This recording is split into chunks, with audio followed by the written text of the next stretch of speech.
Miss மேல நிறைய க்ரஷஸ்லாம் இருந்திருக்கு. இப்போ வரையும் அந்த க்ரஷ் இருக்கு, மெயின்டைன் பண்ணிட்டு இருக்கேன். அதாவது ஒரு மரியாதை நிமித்தமான க்ரஷ். வைரமுத்து சார் குழந்தையை வாழ்த்தி பேசியிருந்தார். இந்த விழாவின் நாயகன் பச்சை பாலகன் சித்தார்த்.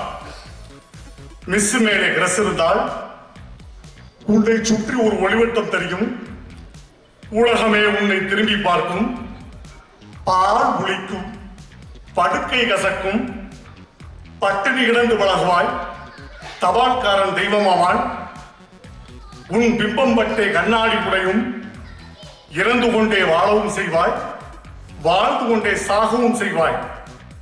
கிறிஸ் மேலே மிஸ் மேலே கிரஸ் இருந்தால் மிஸ் மேலே கிரஸ், பின்னாடி திரிந்தால் காலியாகி விடும் பர்சு, கடைசியில் நீ போக வேண்டிய இடம் ஒரு நர்ஸு. நன்றி, வணக்கம்.